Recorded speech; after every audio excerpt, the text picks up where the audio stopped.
एक अपार्टमेंट के दरवाजे के बाहर अखबार और दूध के पैकेट 3 दिनों से इकट्ठा होते जा रहे थे। दरवाजे पर न ताला डाला था और न ही अंदर से पिछले 3 दिनों से कोई बाहर निकला था।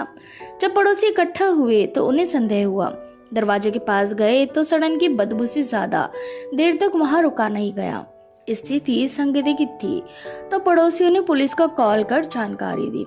पुलिस पहुंची, दरवाजा खटखटाया तो कोई जवाब नहीं मिला और फिर जब दरवाजा तोड़कर पुलिस अंदर पहुंची तो रोंगटे खड़े कर देने वाला मंजर आंखों के सामने था।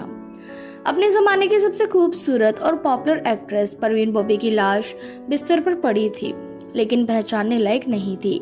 शरीर सड़ रहा था और कमरे में इतनी बदबू थी कि कोई सांस नहीं ले पा रहा था। कमरा पूरी तरह से बदतरबीब था और बिस्तर के पास एक व्हीलचेयर पड़ी थी। परवीन बॉबी की मौत उनकी लाश मिलने के 72 घंटे पहले हो चुकी थी। न कोई रिश्तेदार था, ना दोस्त, ना कोई खबर लेने वाला। परवीन बॉबी के शव को पोस्टमार्टम के लिए मुंबई के कूपर अस्पताल ले जाया गया। रिपोर्ट में उनके शरीर में खाने का एक कतरा भी नहीं मिला था। परवीन बॉबी कई दिनों से भूखी थी, लेकिन उनके शरीर में अल्कोहल मिला था। रिपोर्ट के सामने आया कि परवीन ने मरने से 3-4 दिन पहले तक कुछ खाया नहीं था।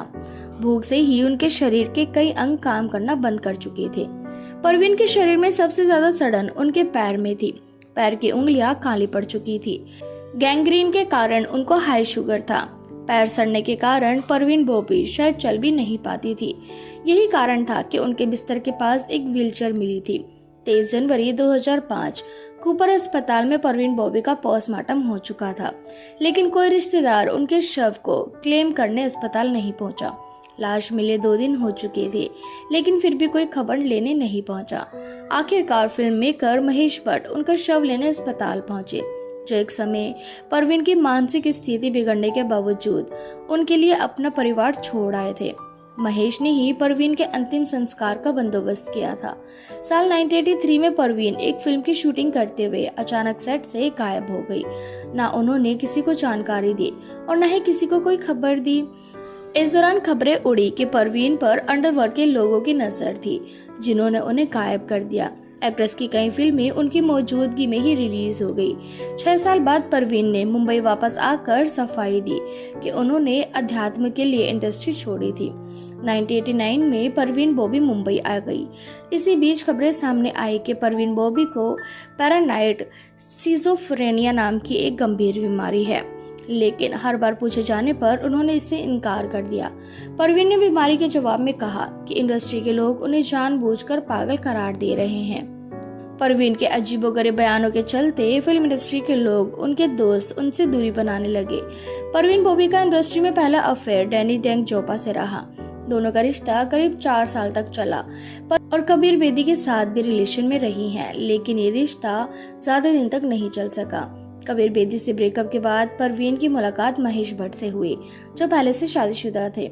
महेश उस समय इंडस्ट्री में स्ट्रगल कर रहे थे, जबकि परवीन बॉबी इंडस्ट्री में एक जाना माना नाम थी। परवीन बॉबी और महेश भट्ट की नजदीकियों के चलते महेश की शादीशुदा जिंदगी में दिक्कतें आने लगी, लेकिन फिर भी उन्होंने परवीन को तवज्जो दी। परवीन बॉबी की मौत के इतने सालों बाद भी उनका जूहू स्थित फ्लैट खाली है, जहां उनका शव मिला था। इस फ्लैट की कीमत 15 करोड़ रुपए है और किराया 4 लाख रुपए। साल 2014 में एक शख्स ने यह फ्लैट किराए पर लिया जरूर था, लेकिन कमर्शियल इस्तेमाल करने पर उस फ्लैट से निकाल दिया गया। इसके बाद से ही कोई उस फ्लैट में नहीं रहना चाहता। आपको बता दें, रिपोर्ट के अनुसार लोग उस घर में रहने से डरते हैं। कुछ लोग फ्लैट देखने आते जरूर है, लेकिन जैसे ही उन्हें पता चलता है कि ये फ्लैट परवीन का है और यहीं उनकी मौत हुई, तो वो डर जाते हैं।